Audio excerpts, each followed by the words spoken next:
Last تک video guys ضرور دیکھیے گا۔ رجب بھٹ نے اپنے جذباتی رد عمل کا اظہار کرتے ہوئے کہا کہ ڈکی بھائی کا نیا ولاگ دیکھ کر ان کی آنکھوں میں آنسو آ گئے۔ انہوں نے بتایا کہ مشکل وقت کے بعد ڈکی بھائی کی واپسی ان کے چاہنے والوں کے لیے خوشی اور سکون کا باعث ہے۔ رجب بھٹ کے مطابق ڈکی بھائی نے جس ہمت اور سچائی کے ساتھ اپنے مفاد رکھ اور قابل تحسین ہے اور یہی وجہ ہے کہ پورا پاکستان انہیں دوبارہ دیکھ کر خوش ہے۔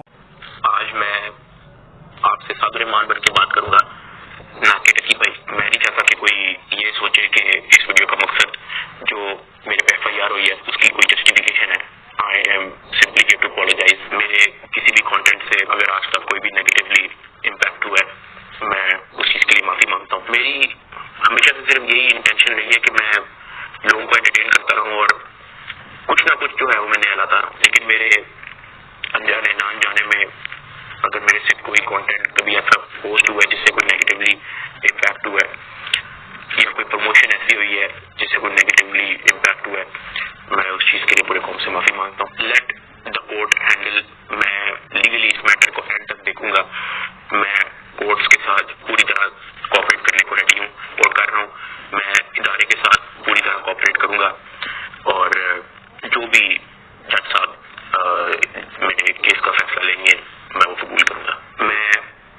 میرا اور میری فیملی کا جو 3.5 ماہ کا ایکسپیرینس ہے میں صرف وہ بتانے آیا ہوں۔ 16 اگست 2025 کو جب میں سو کے اٹھتا ہوں میں بڑا ایکسائٹیڈ ہوتا ہوں کیونکہ ہم نے اپنے دوست وغیرہ مہمان بلائے ہوتے ہیں، ہم نے اپنے گھر میں دعوت رکھی ہوتی ہے، میرے سب دوست آتے ہیں، بڑا انجوائے کرتے ہیں، ہم کھانا شانا کھاتے ہیں، گپ شپ لگاتے ہیں، مہمان چلے جاتے ہیں۔ اس کے بعد میں اور روح پیکنگ میں لگے جاتے ہیں کیونکہ ہمیں ملیشین گورنمنٹ کا ایک ایونٹ ہے، ادھر سے انوائٹ آیا ہوتا ہے کہ بھائی آپ آئیں ہمارے لیے کچھ ویڈیوز وغیرہ بنائیں۔ پورے پاکستان سے انہوں نے ایک میل اور ایک فیمیل کو چنا، جس کے اندر میل میں انہوں نے مجھے چنا، باقی کنٹریز سے بھی انہوں نے ایک میل ایک فیمیل انوائٹ کیے ہوئے تھے اور میں بڑا ایکسائٹڈ تھا کہ پورے پاکستان کے اندر سے انہوں نے ایک بندہ چوز کرنا اور انہوں نے مجھے چنا۔ میں بڑا آنر فیل کر رہا۔ ہم نے بڑی جلد بازی میں پیکنگ کی کیونکہ مہمان آئے ہوتے ہیں، ہمیں ٹائم نہیں ملتا اور مجھے نہیں پتا تھا کہ جب ہم پیکنگ کر کے اپنے گھر سے نکلیں گے تو میری زندگی کا سب سے مشکل وقت شروع ہو جائے گا۔ میرے وہم و گمان میں بھی نہیں تھا کہ میرے ساتھ کیا ہونے جا رہا ہے۔ ہم جب پیکنگ کر کے سامان گاڑی میں رکھتے ہیں، گاڑی ہماری ایئرپورٹ کی طرف چل پڑتی ہے، ایئرپورٹ پہنچ کے ہم سامان اپنا ان لوڈ کرتے ہیں۔ رات کے 9 بجے کے قریب ہماری فلائٹ ہوتی ہے، ہم کاؤنٹر پہ جاتے ہیں اور ہمیں اپنا بورڈنگ پاس مل جاتا ہے۔ اس کے بعد جہاں پہ امیگریشن ہونی ہوتی ہے، جہاں پہ آپ کے پاسپورٹ پہ اسٹیمپ لگتی ہے، ہم جب وہاں پہ پہنچتے ہیں تو وہ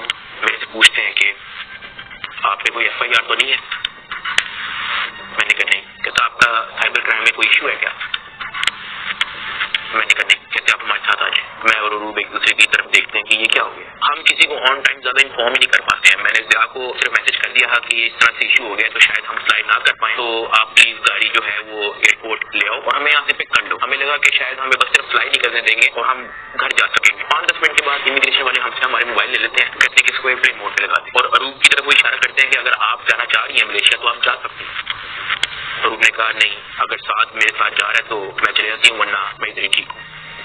شاید یہ میری غلطی تھی، مجھے اس کو جانے دینا چاہیے تھا کیونکہ اس کے بعد جس چیز سے میری فیملی نے گو تھرو کی ہے میں نے یہی ریگریٹ کیا کہ مجھے عروب کو ملیشیا بھیج دینا چاہیے تھا۔ امیگریشن والے ہمیں ایک روم میں بٹھا رہے تھے، میں اور عروب بس آپس میں گپ شپ لگا رہے ہوتے ہیں کہ کوئی نہیں کل چلے جائیں گے، کوئی نہیں دوبارہ ٹکٹ کرا کے پرسوں چلے جائیں گے، ایونٹ بھی 2 دن کے بعد ہے، کل چلے جائیں گے۔ ہم آپس میں یہی ڈسکس کر رہے تھے۔